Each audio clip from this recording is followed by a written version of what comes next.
My name is Brad Martins, and I am the president of the National Alliance on Mental Illness Arkansas. I'm also co-founder of the MIND Coalition.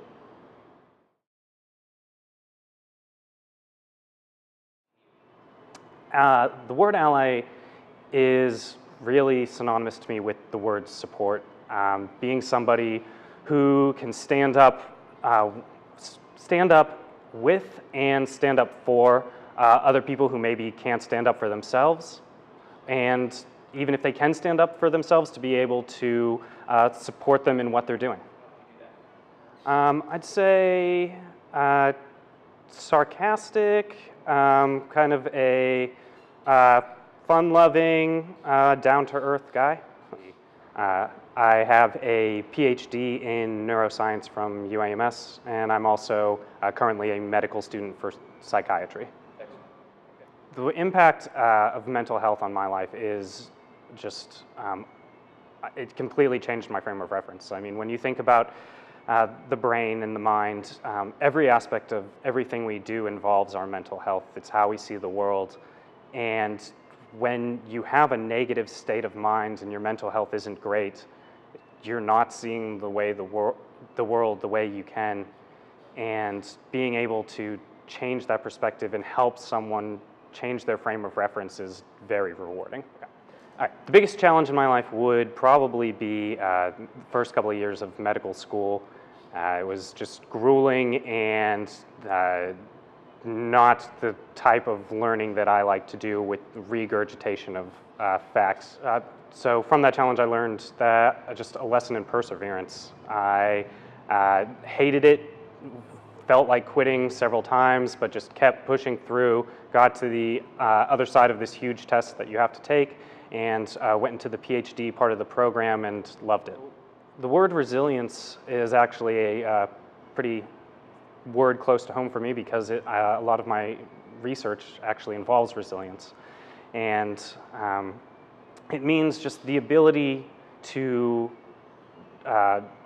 despite extremely difficult or negative circumstances, to be able to move through them and not just past them, but to keep succeeding beyond those negative circumstances.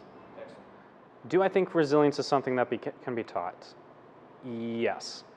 I think that the younger you start teaching it, the more easily people can adapt or use those skills. It definitely gets harder as you have gone through more of life, but I still think that at any age you can learn skills that will help you keep persevering. So there's several techniques that you can use for resilience. Me personally, I think I'd probably start with mindfulness. Just one, being more aware of how you're feeling and how those feelings translate into actions. And then two, being able to take your feelings and kind of dim them down or, center yourself. Both of those are pretty important. So what drew me to suicide prevention was really my role as president of NAMI Arkansas and my role in the MIND Coalition, both of which are involved in mental health advocacy, and obviously suicide has a huge mental health component, and just being able to reach out and advocate for people who are experiencing suicidal ideation and feelings of suicide. By being involved with Suicide Prevention Allies, I hope that just anybody listening will just be able to reach out to Suicide Prevention Allies, reach out to NAMI, reach out to any advocacy group that they feel might be able to help them, and just let your feelings be known, talk to somebody, and get any support that you may need. So when people have told me that they have suicidal thoughts, I ask kind of for a little bit more about the context of their situation. I try and empathize, but then I try to send them to people who can help. whether that's a like clinical treatment facility or a support group, just getting them to be able to relate to other people and find out that they're not completely alone in those feelings is, I think, the best thing that I can do. Nobody's life is the same, and when you get to the point that you're having feelings of suicide, the context is different, and being able to find that personal reasons and on the individual level how that person is feeling, that is extremely important.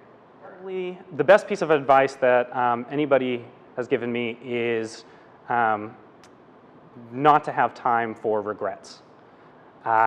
The more you spend regretting, the more you get yourself down, and really it's a pointless emotion. Let me preface it. Something else that I think everybody should know is that the brain is constantly changing, and no matter at what point you are in your life or how you're feeling, you can change that, because the brain inside your head is adapting to your environment, to your feelings, and you're in control of that.